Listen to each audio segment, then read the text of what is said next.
प्यारे बच्चों, आज हम लोग ऊर्जा के विषय में पढ़ेंगे। जैसा कि कल हम लोगों ने कार्य के विषय में पढ़ा था कि कार्य की परिभाषा क्या होती है, कार्य यदि किया जाता है तो किन किन दशाओं में कार्य होता है और किन दशाओं में कार्य नहीं होता है। बल का प्रयोग भले आप कर डालें, लेकिन अगर उन दशाओं को नहीं संतुष्ट किया जाता है तो कार्य का होना हुआ नहीं माना जाएगा। ठीक इसी प्रकार एक अन्य राशि है जिसे हम लोग ऊर्जा कहते हैं, तो ऊर्जा के विषय में हम लोग अध्ययन करेंगे।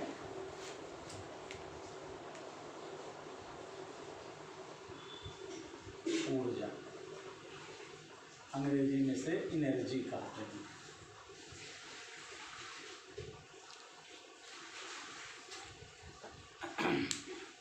तो ऊर्जा, जैसा कि हम लोगों के दैनिक बोलचाल की भाषा में यह शब्द खूब सुनने को मिलता है कि ऊर्जा क्या होती है। सामान्यतः लोग ताकत से उसका अर्थ लगा लेते हैं, ताकत के आधार पर आप कह देते हैं कि ऊर्जा।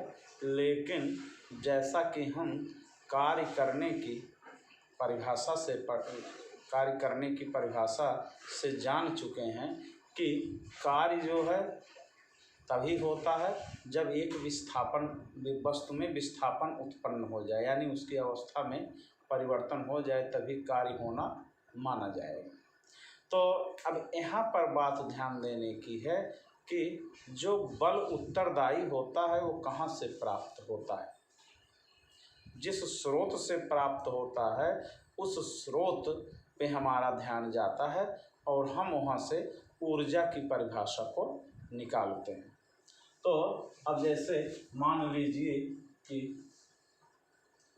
ये कोई वस्तु है जो कि 10 मीटर प्रति सेकंड के वेग से चल रही है, 10 मीटर प्रति सेकंड के वेग से, और यहाँ पर कोई एक वस्तु रखी हुई है छोटी, इसका द्रव्यमान इसकी तुलना में कम है,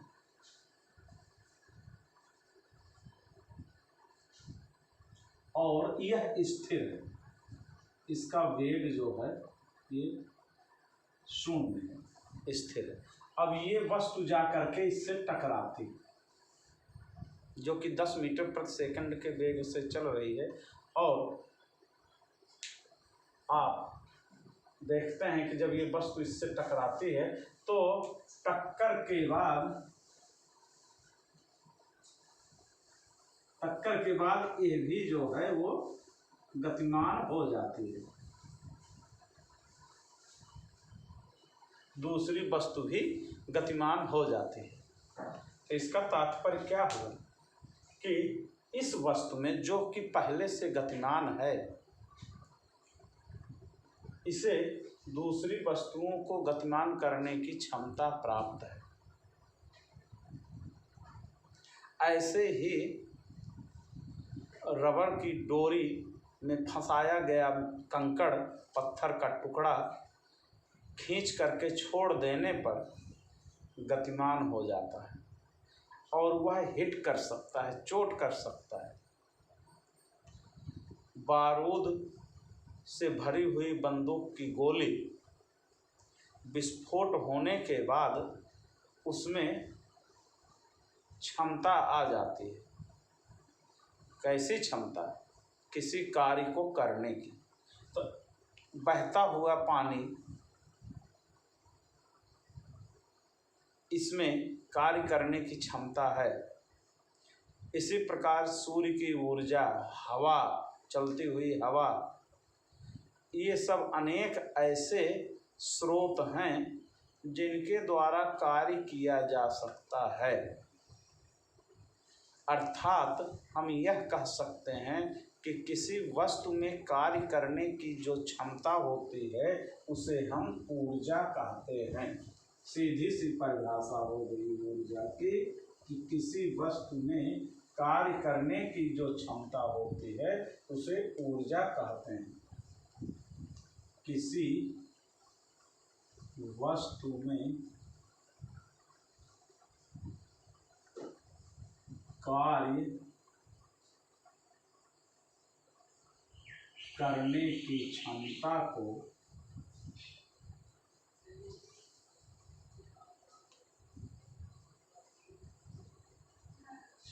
को ऊर्जा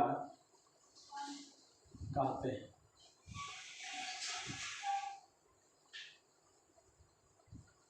किसी वस्तु में कार्य करने की क्षमता को ऊर्जा कहते हैं। अब यहाँ पे प्रश्न आता है कि इसके मात्रक और भौतिक जीवन में इसके महत्व को किस प्रकार से समझा जाए। तो यहाँ पर बात यही समझने की है कि जहाँ कहीं भी कार्य होगा वहाँ वस्तु में ऊर्जा के रूप द्वारा ही होगा, वस्तु में उपस्थित ऊर्जा के द्वारा ही कार्य होगा। जैसे यदि हम लोग 2 दिन भोजन न पाएं तो हमारी कार्य करने की क्षमता कम हो जाएगी, और 2 दिन न मिले और कम हो जाएगी, और 2 दिन न मिले और कम हो जाएगी। अंततोगत्वा एक ऐसी स्थिति आ जाएगी कि हमें अपनी शरीर को ही उठाने बैठाने की क्षमता नहीं रह जाएगी। तो इसका क्या तात्पर्य हुआ? किसी वस्तु में जो कार्य करने की क्षमता है वही ऊर्जा है। अब ऊर्जा के ही आधार पर हम इसका आकलन करेंगे कि कैसे कार्य जो होता है वह ऊर्जा के रूप में निर्धारित होता है। जहाँ कहीं ऊर्जा में परिवर्तन होगा वहाँ अवश्य कार्य हो जाएगा। जैसे मान लीजिए कि कोई गतिमान वस्तु किसी स्थिर वस्तु से टकराती है तो स्थिर वस्तु गतिमान हो जाएगी और पहले से गतिमान वस्तु के वेग में कुछ न कुछ कमी आ जाएगी, अर्थात उसकी ऊर्जा कुछ न कुछ कम हो जाएगी, क्योंकि उस पहले से गतिमान वस्तु की ऊर्जा स्थानांतरित हो गई है पहले से स्थिर वस्तु में, और पहले से स्थिर वस्तु अब जो है गतिमान हो गई है। तो जितना उसकी ऊर्जा में कमी हुई पहले से गतिमान वस्तु की ऊर्जा में, उतना ही दूसरी वस्तु की गतिमान होने में ऊर्जा में वृद्धि हो गई। तो ये ऊर्जा कार्य का प्रमेय है, वर्क एनर्जी थ्योरम है, जिसके आधार पे हम कहते हैं कार्य ऊर्जा प्रमेय। कार्य ऊर्जा प्रमेय वर्क एनर्जी थ्योरम है, जिसके अनुसार किसी वस्तु में ऊर्जा परिवर्तन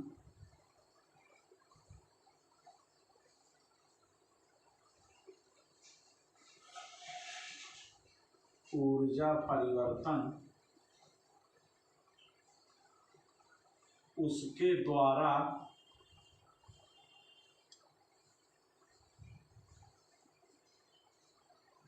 या उस पर किए गए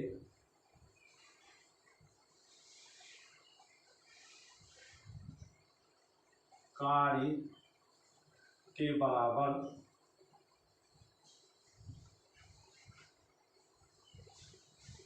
होता है।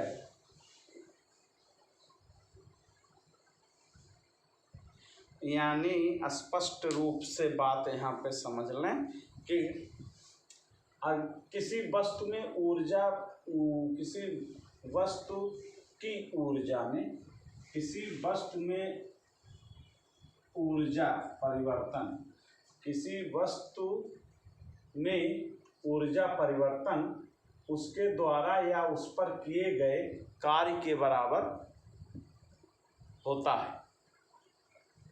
अगर किसी वस्तु में ऊर्जा है और ऊर्जा उसकी बढ़ जाती है तो इसका मतलब उस वस्तु पर कार्य किया गया है। और किसी वस्तु में पहले से ऊर्जा है और उसकी ऊर्जा में अगर कमी हो गई तो इसका मतलब उसके द्वारा कार्य किया गया है। जैसे आपको 1 किलोमीटर दौड़ा दिया जाए, 1 किलोमीटर दौड़ा दिया जाए तो आपके द्वारा कार्य किया जाएगा और आपकी ऊर्जा में कमी आ जाएगी, आप थक जाएंगे, आपको ग्लूकोज की ज़रूरत पड़ जाएगी। ठीक इसी प्रकार आपको खूब खिला दिया जाए, रासायनिक क्रियाएं अंदर हों और ऊर्जा आपके अंदर आ जाए तो आप देखेंगे कि आप में ऊर्जा की वृद्धि हो जाएगी। आप पर कार्य किया गया, आपको भोजन दिया गया ला करके, या आपको कंधे पे बिठा करके ले जाया जाए छत पर और वहाँ से छोड़ दिया जाए, आप में कार्य करने की क्षमता आ जाएगी। आप जिसके ऊपर गिरेंगे उसका हाथ पैर तोड़ देंगे। ये स्थिति होती है कार्य वस्तु पर किए जाने की अथवा वस्तु द्वारा कार्य किए जाने की। अगर वस्तु की ऊर्जा में वृद्धि हो रही तो इसका मतलब वस्तु पर कार्य किया जा रहा है, वही बाहर से किया गया कार्य ही उसमें ऊर्जा के रूप में स्टोर हो रहा है। और अगर वस्तु कार्य कर रही है तो उसकी ऊर्जा में कमी हो रही है। ये स्थिति है, ये वर्क एनर्जी थ्योरम के द्वारा ये बात निर्धारित होती है। अब ऊर्जा जो है वह हमें देखना है कि किस रूप में कैसे, क्योंकि ऊर्जा तो जो है वो केवल एक नाम से प्रसिद्ध है, केवल ऊर्जा, लेकिन रूप इसके अलग अलग हैं। इन्हीं रूपों के आधार पर ही हम ऊर्जा के प्रकार निर्धारित कर देते हैं, जबकि वो बात नहीं।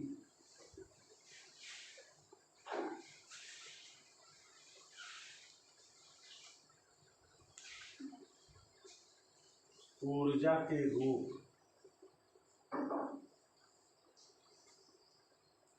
अब देखें, मुख्य रूप से हम पहले 2 रूपों के विषय में चर्चा करेंगे। एक है गतिज ऊर्जा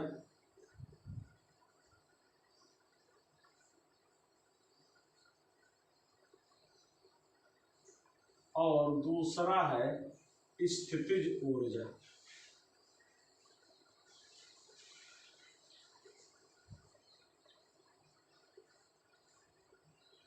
और यहाँ पर भी अगर हम इन दोनों रूपों से पहले कुछ सोचें तो यहाँ पर भी यांत्रिक ऊर्जा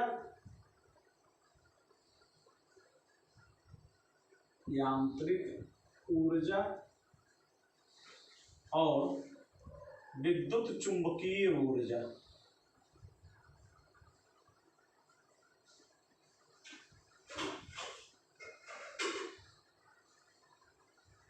विद्युत चुंबकीय ऊर्जा,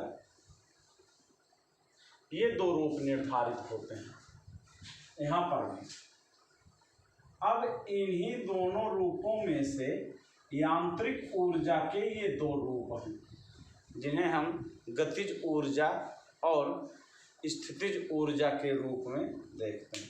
यांत्रिक ऊर्जा और विद्युत चुंबकीय ऊर्जा के रूप में हम थोड़ा पहले देख लेते हैं कि क्या हैं ये। अब यांत्रिक ऊर्जा का मतलब ये होता है कि जहाँ यंत्रों द्वारा कार्य करने की क्षमता हो। अब यंत्र का मतलब, अब यांत्रिक ऊर्जा जैसे लोहे के विभिन्न भागों को आपने जोड़ करके एक मशीन बना दी, उदाहरण के लिए सिलाई मशीन, या बाइक बना दी, साइकिल ही बना दी।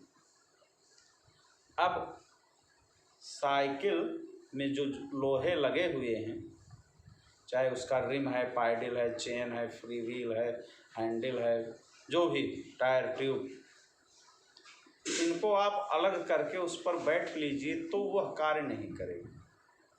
मान लीजिए सिंपल साइकिल की गद्दी निकाल के उस पर बैठ लीजिए तो आप कहीं भी नहीं जा पाएंगे।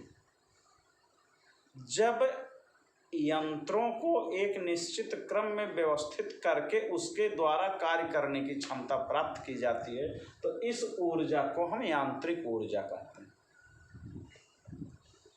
सिस्टम के द्वारा उसमें गाड़ी में पिस्टन लगा दिया गया, पेट्रोल की टंकी रख दी गई, फिर उसमें गियर लगा दिया गया, फिर उसके बाद में उसको कपलिंग रॉड से जोड़ दिया गया पिछले पहिए को। अब जो है वो गाड़ी पेट्रोल डाला, आपने किक लगाया, गाड़ी स्टार्ट हो गई और उस पर आप बैठ गए। ऐसे पेट्रोल की टंकी में पेट्रोल भर करके आप उस पर बैठ जाइए तो आप गाड़ी कहीं नहीं ले जा पाएंगे। सिंपल।